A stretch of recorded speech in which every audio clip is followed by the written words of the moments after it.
Hello, it's Matthew here from View from the Allotment End fanzine, and I'm here to introduce you to our latest issue, issue 13. There's the front cover for you. It has an image of a view from the Allotment End looking towards the Humber Bridge. It's taken from a programme of North Ferriby United's back from 1980.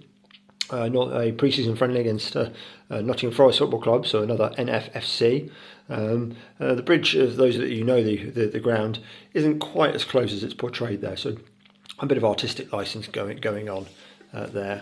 We've also got a quote from a Philip Larkin poem called "The Whitsun Weddings" back in 1964, which is portrays a rail journey from Hull down to London along the banks of the Humber, and I could well imagine him looking out across the Humber, but I'd hope he'd look the other way as well, back inland, and look to potentially see a North Ferriby match playing there. And there could have been a poem there that never existed or is yet to be found.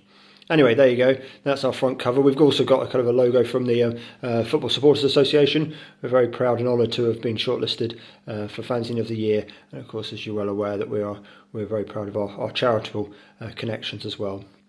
This issue and the proceeds from it are going to support child dynamics and also the cardiac risk in the young as well. But a bit more about that's a bit later. Anyway, let's dive straight in. Got the editorial and a list of our contributors. Please do check them out on Twitter. Got a Where's Wally as well, something for our younger readers. Always like to try and start with kind of some Ferriby content. Nick Contrell's done a piece on our recent gold drought.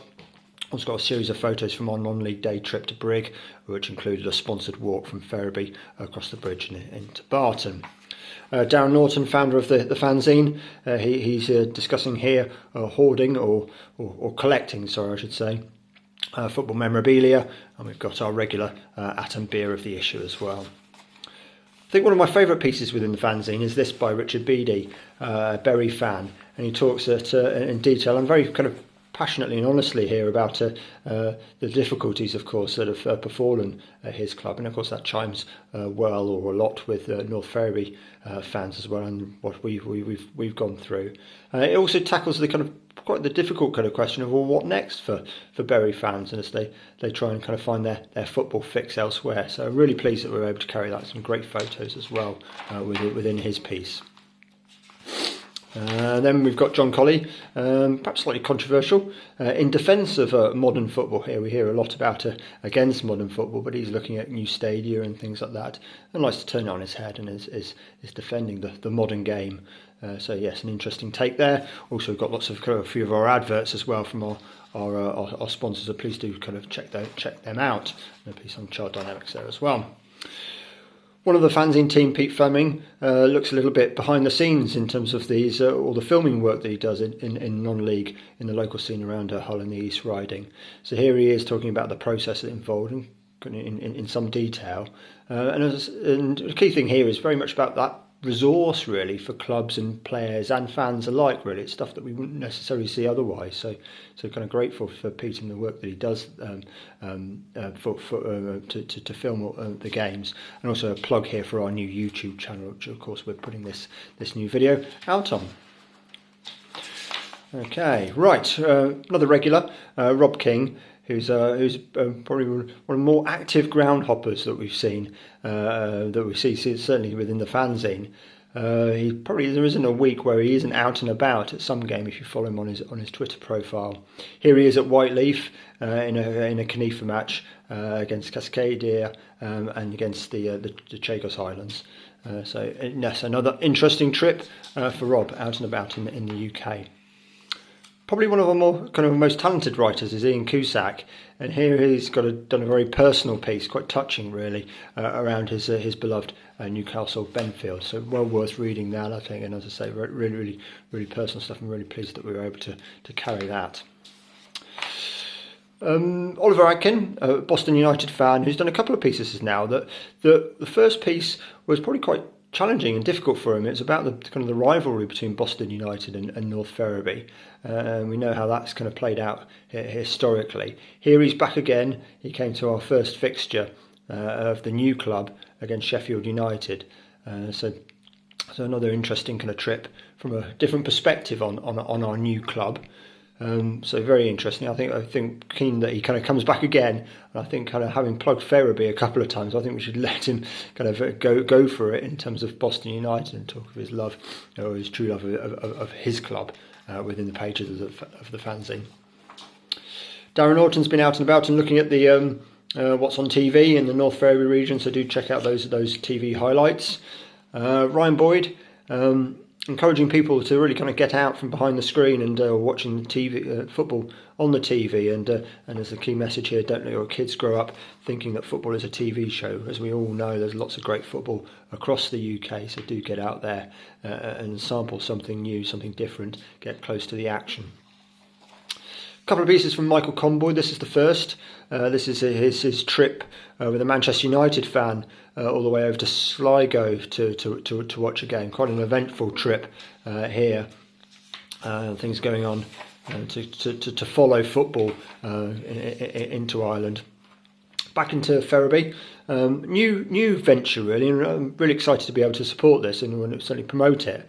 Jamie and his son Andrew have just started this venture of really giving an opportunity and a voice of fans in a similar way to what we do here at View from the Allotment End, encouraging fans to talk about to camera about their love of the match or their love of Ferriby, reviewing matches and things like that. It's just started, but he'd be out and about at the ground before and after. So if you do see him around, then please do give him some time and give him your views on what you've been seeing. So yeah, as I say, any fan venture we're very keen to promote. We have an international flavour within the fanzine. Stephen Brandt's done a couple of pieces for us, and he came to me for this issue very much with kind of a menu, I suppose, of different things he was keen to do or interested to do. And this is the one I probably picked and was most keen on. He's from Buffalo in New York State, and this is his local club, pretty much. So I was keen to give a local flavour of what's going on down over in Buffalo, and in the lower leagues as well, stuff that we wouldn't necessarily see for kind of outside the MLS. So yeah, good, pleased to carry that. Michael Conboy back again. This is his music piece. He's been to see the Jam in Derby Forest with family, and we do like to kind of carry slightly kind of, just to give a bit of kind of richness and some other aspects, so kind of a bit of culture as well. So pleased to have that. Coming towards the end of the fanzine, so kind of key thing is 48 pages, back up to 48 pages again, so even better value than our previous issue. Rob Overfield, our man in the south. Here he is talking about highlighting the inconsistency really between non-league and league when it comes to the cup competitions, and how we've seen a few kind of non-league sides being thrown out for fielding ineligible players, but in the EFL or other leagues we've seen that actually only fines have been levied. So he's calling that out quite rightly. Never done one of these, but we thought we'd kind of carry it for the first time, and quite a traditional thing to do, spot the ball. Bit of photoshopping going on there, so welcome your contributions, your entries into that. We'll think of a prize for the winner. You can submit those on social media or however you wish. Piece from myself around street football, the kind of jumpers for goalposts type activity in the alleys and streets around the UK, and how that's changed over the years, how it's been outlawed, how it's been celebrated, how it's been commercialised really. So I've dived into the archive, pulled up a few newspaper cuttings and things like that. So yeah, just looking at how the changes of street football over the years. And then finally, just highlighting back into our charity as well. Cardiac risk in the young is one that charity that one of our midfield maestro, Joel Shortland, supporting. He's doing the London Marathon next year, and we jumped at the chance of trying to be able to support him and raise the profile of what he's doing, the great stuff he's doing. Again, very very personal in terms of the reasons why he's doing that, and he outlines that here within this piece. And we've just added a bit of flavour around the great work that this charity is doing across the UK.